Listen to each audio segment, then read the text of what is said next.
Every single day, people take unwanted or unused items to thrift and antique stores across the country. But as the saying goes, one man's trash is another man's treasure, and we're here to prove it.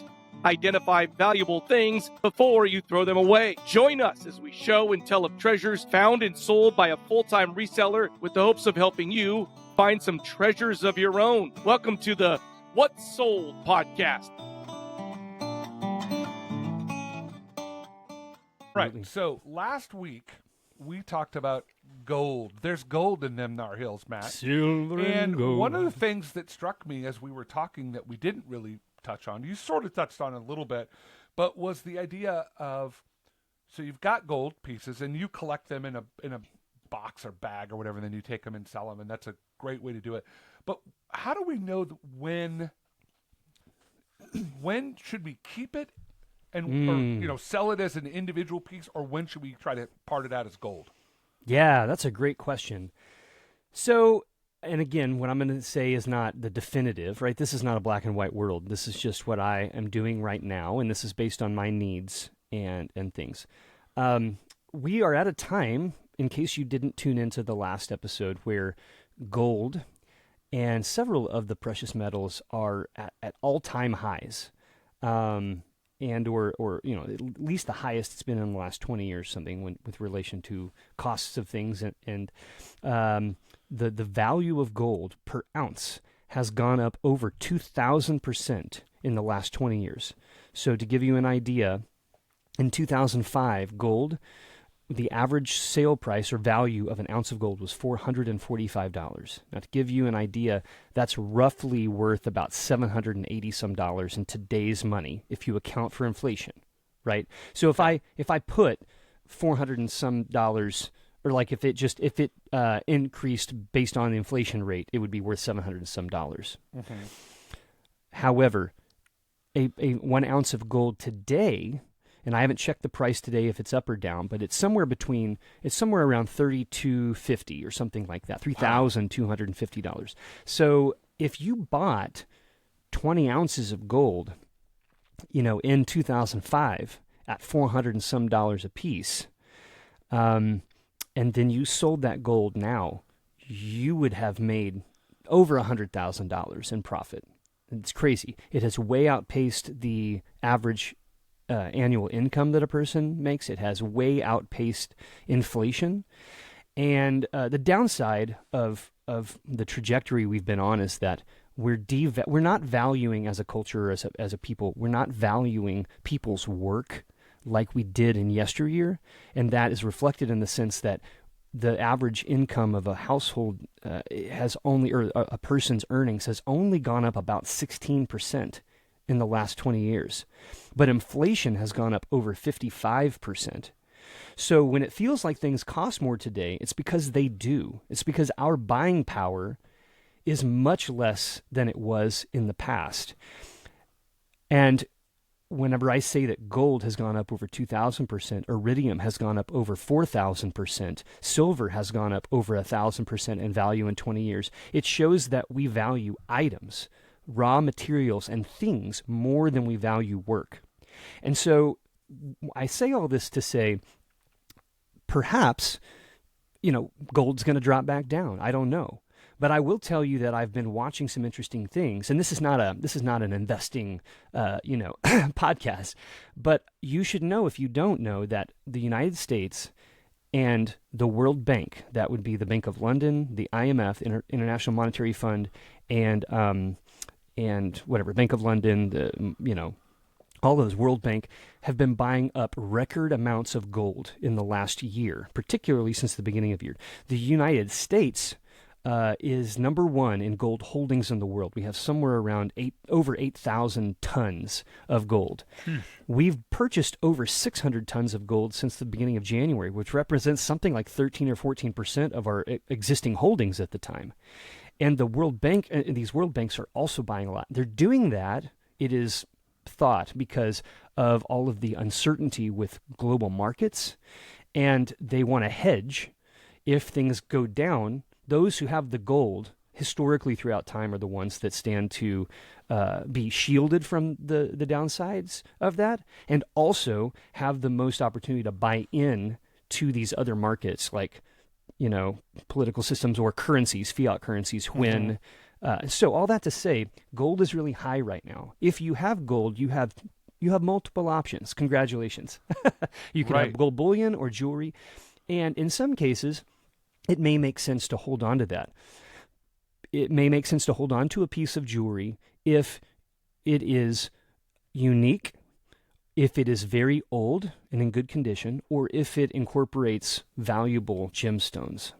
So for me, I work for myself, right? I don't have a 401k. I don't have a pension coming. I don't work for the state or the government. So if I want to have money to help myself survive when I'm no longer able to work someday, I have to think of ways to invest. And I can invest in the stock market, but they also say, hey, like, don't do that exclusively. Like, you don't put your eggs all in one basket. They always say diversify.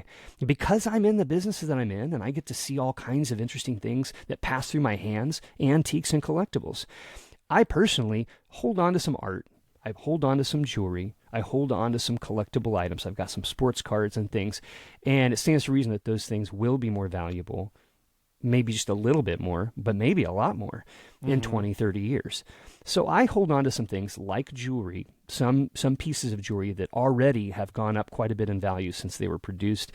And I'm looking at the trends of that particular gemstone, sapphire, emerald, or whatever. And I think, this is worth more than just the gold weight to somebody. And I even can see today, like, this is selling for a lot more than I paid for it.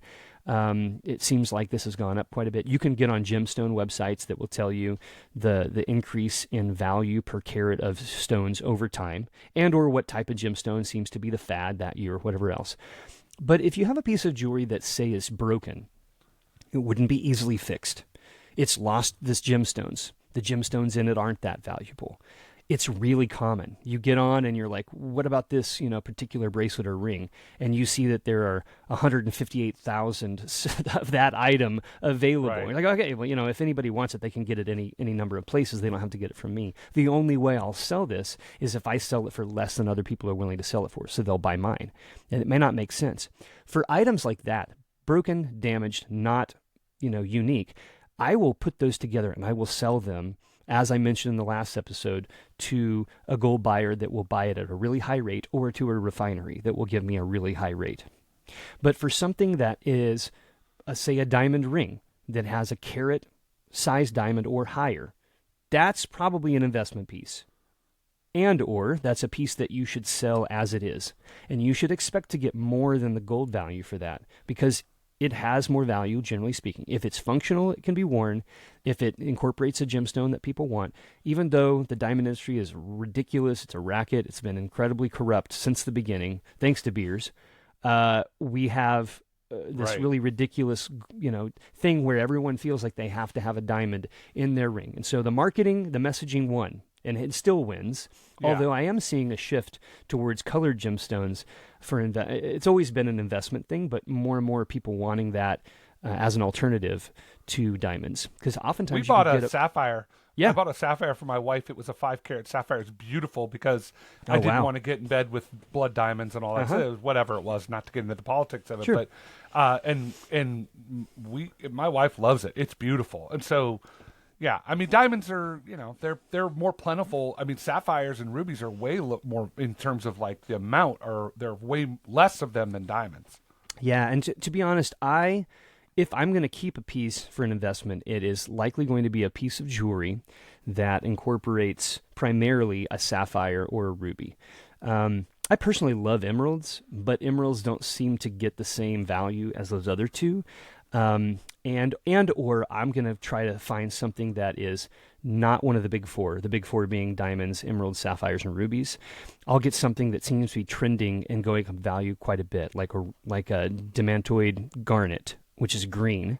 Most of the time garnets, you think of like rhodolite garnets, which are red, or like a Paraiba tourmaline, or a Padbarasha sapphire, which is like a pinkish, orangish color, or blue zircon, or some of these, which are going up quite a bit in value.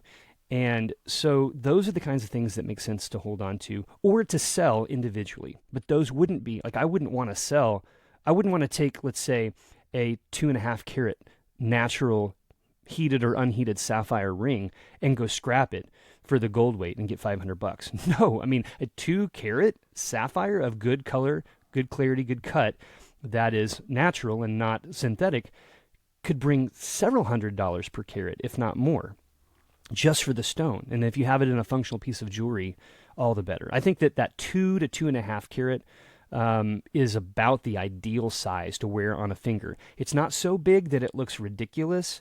It's not so small that it seems like you were cheap or didn't have money. And it fits, it just looks really nice. But to buy a stone that's 2 carats of good quality, it's going to cost you quite a bit of money. But there are people out there who have these in their safe, or they inherited it. It's in a box in the closet. You pull it out and you're like, oh yeah, like this is my great grandmother's ring. Or it was even older than that. Maybe it was back when they weren't really making a lot of synthetic stones. So the likelihood that it's natural is pretty high. Take that thing to a jewelry store or a place and have them test it for you, because then you can know. I have some things that I'm going to show you right now, since we're having the conversation, that I personally am keeping, at least for the short term, but may plan to sell. But I'm going to sell them individually. So let me jump into it.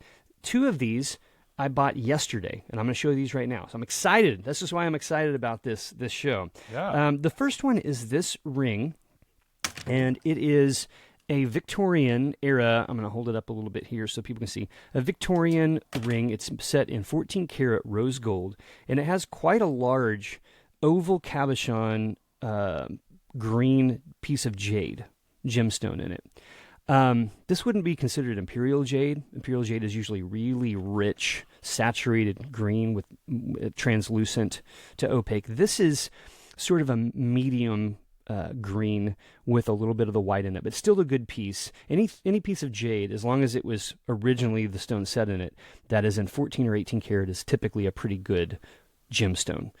They're not going to put a really nice 2 carat diamond in 10 karat gold, almost ever. And they're not going to put a really ugly, cheap jade stone in 18 karat gold. Okay, because as the value of the metal goes up, typically the value or the quality of the gemstone goes up as well. Makes sense. So I was at a pawn shop in Hickory, North Carolina. Oh. I was on my way back from the refinery that I sell to in Charlotte. I sold some more gold there. This, again, was the kind of the basic stuff, and I get paid that day, which was nice. This was at a pawn shop. I bought a couple other pieces, and then when we got up there to pay, he said, oh, yeah, this piece you got to pay cash for. I'm like, why? Oh, well, it's in this part of the case that actually this stuff belongs to the previous owner, and so, we have to get that in cash. We have to have things separate. I'm like, okay. Huh? So I decided to come back yesterday. This was 2 days ago. I was like, I'm going to go back yesterday and get there. I do think it's valuable. And I went. I forgot how much it was. To be honest with you, I didn't pay attention to the cost. Well, it ended up being $300. $300. It's a decent amount of money, but it's not like a ridiculous amount of money for a nice ring. The last one on eBay that sold that looks as close to this as you can get sold for $3,500, and I paid $300. So that'd be a nice return on investment. That would be a very nice return. So I was excited about that. And I thought, this is the only reason I came out here. I'm just going to get this done real quick and then go back home, do my fulfillment and things. But I was in the same parking lot with a really large antique mall. And I hadn't been to that thing in a couple of years. The last time or two that I'd gone, some places are good for buying things if you like something or you want to have it and keep it. But they're not great for resellers like myself, because it's just that the prices are just too on point, and I can't stand to make money. And those places I usually write off. Maybe I'll go back once a year. It's been a couple of years, and I thought, well, I got the time. I'm just going to go in here, and I'm so glad that I did. I spent about $1,000 in there on various things. I probably bought 20 to 25 items. All but 1 or 2 of those items, I know, based on the research I did, and or because I've had experience selling it before, I'm going to make 2, 3, 4 times what I paid. So I'm good there, and it was a good day of sourcing, even if that's all that I got. But then I came across a ring, and I'm going to hold it up right now, and this ring is, I'm going to put it on my finger so you can see just how huge this thing is when you look at it. It sits almost an inch from my finger up to the top of the stone. And this is an aquamarine stone. It's an emerald cut, which means it's rectangular and has a particular cut underneath. And it's set in 14 karat yellow gold.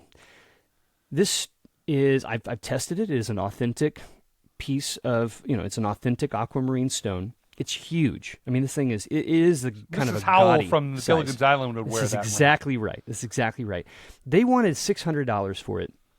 I did some research, and the closest one to this that I could see had just sold for $14,000 on eBay. That was one that was not certified. But if I were, say, to send this to GIA, the Gemological Institute of America, the most respected gem certification company, to have them test it and certify it and give me the size and all that and tell me either, what the origin is or whatever else, it could sell in the $20,000 to $30,000 range. Wow. Because they are selling for that on eBay today. You can look it up. Look up sold items for gold aquamarine ring. Look at the top. You'll see ones that have sold anywhere from $10,000 to $30,000 in the last 90 days. That's just the last 90 days. Why do you think somebody put that into an antique mall if it was worth that much money? They didn't do the research? I mean, it's simple. They didn't know. They didn't know that it would sell for that much, or they didn't believe it. It only will cost me about $150 to $200 to send this off to GIA to have them certify it, and their turnaround time is between 2 and 3 weeks. So the other thing is, when I went up to the front, I said, hey, I don't usually do this. The prices here are fair, and I know this is not a bargaining area. But because this item is so expensive, sometimes it never hurts to ask. Mm-hmm. Do they happen to have any sort of standard percentage off? Would they be willing to whatever? And they said, they have a 10% off standard, but we'll call them. Well, they text, no response. Text again, no response. Call, no answer.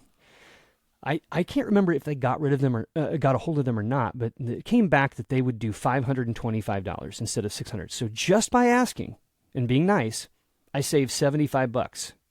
So now, after taxes and fees, I paid about $550, $560 for this thing. This is going to be going out to GIA along with this jade ring and 3 or 4 other pieces that I have. Based on the value that I think I can get from research, I'll likely just probably sell 1 or 2 pieces so that will cover both my initial investment on the pieces and also the cost of getting them certified. Then it's gravy. I can sell it now if I want the money fast, or I can put it on and just wait to get the optimal price, or I can stick that in the safety deposit box or whatever and say, if it's worth $20,000 today, maybe this is worth double that when I'm ready to retire. Okay. You are so good at this game, dude. I know I'm your partner in this crime, but it's amazing to me that a person can do what you did. Like, and for people listening out there, it's like this doesn't happen every day. We've done this show for over a year, and I've never heard Matt tell a story like this. But just the mere fact that if you do your research, if you know what you're looking at, you could potentially make $30,000 on a $700 investment at the pawn shop incredible. In your town, right, or nearby. Right. So not everybody is in the game to buy and sell jewelry. It is risky. This was a risk. I'm not going to lie. Right. But at $500 for a stone that's natural of this size, there is no way I was going to lose money. Just like there was just no way. Right. The gold itself probably weighs 4 or 5 grams. So at the very least, if the stone was just glass, if I tested it, and I had to sell the gold for just the scrap metal, I'd be making $200 to $300, and right. it would be a $200 loss. I've forgotten it tomorrow. It's not a big deal. I've lost way more than that from people scamming me on eBay that eBay didn't support me. Okay. So. Oh, eBay. Here you go. Okay, the last thing I want to say, and I know we're running up on time, but I've also purchased, this is in the same realm of gemstones, is that I've bought and sold items from rock and mineral collections over the years. I still have a lot of specimens left. Some of them are local. In North Carolina, I think naturally occurring rocks and minerals is the largest variety in the country. We have the largest variety of minerals, and we have the largest variety of mushroom types.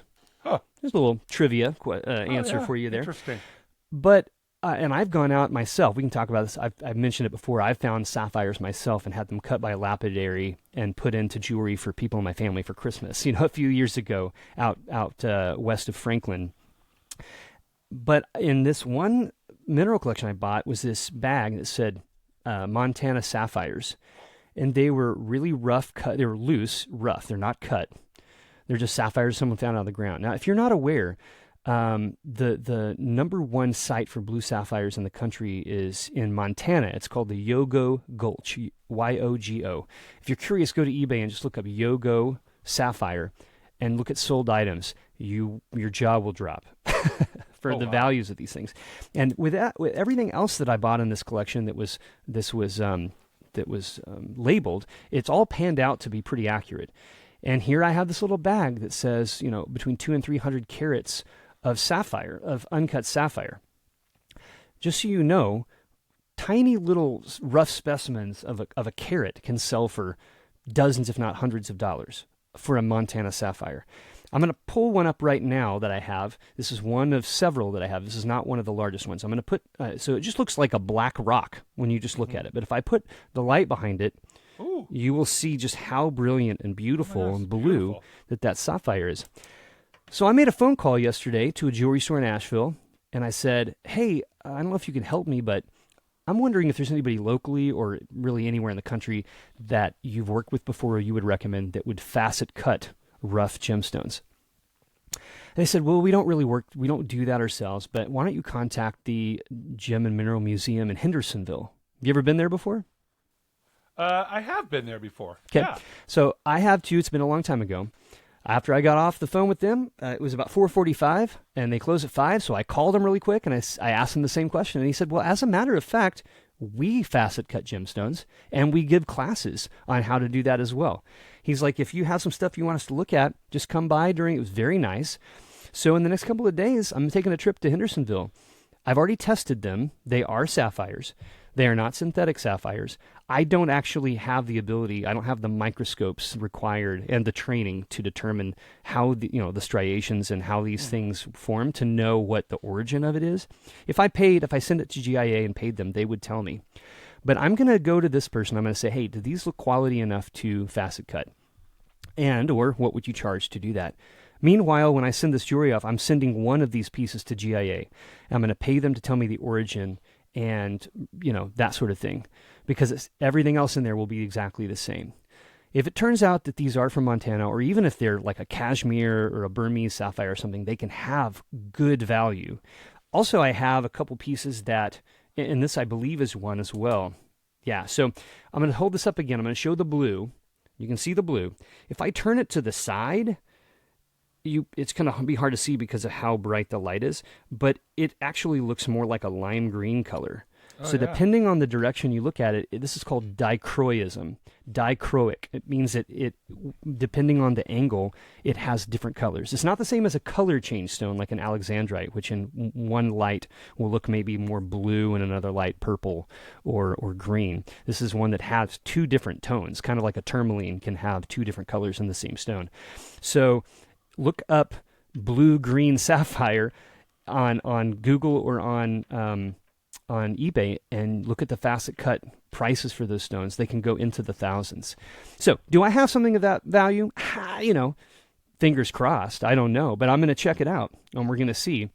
And I will give you an update. Now that I have these items in my plan, as I decide to send things off, I'll update when I get the results back from GIA. I'll get on and tell you what I got. If these turn out to be decent quality, worth cutting, if it comes back that I can get what my plan is to have every one of these stones cut in as large and as good of a cut as possible.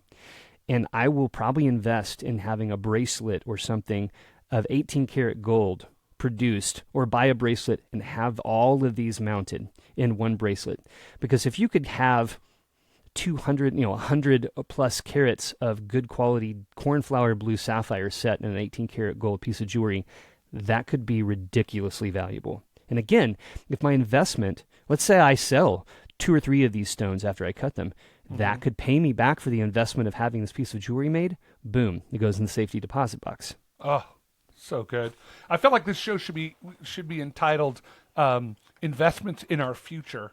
Right. Or listen, let's back up. Education. Invest in the children and education. That's really where this is just. This is just Children if are you our have future. a thing. Teach them well and let them lead the way, Matt. That is true. I guess the moral to the story is you can find things like this around you. Number two, if you have a piece of jewelry that has a potentially valuable stone, a carat or more, then consider selling it on its own, or consider holding on to it for more value later. Don't sell that for scrap, because it's worth more than that. Well, I think we might be doing our second 2-part episode, because every time we talk, it's like I don't even know how we get here, but we always get here. So this is an absolute data dump today, and amazing. I am very excited to hear about what happens with that. I will. Princess And you Cut stone. you have been a delight as well. Well, I typically am a delight. It's true. Any last words for the good people out there listening?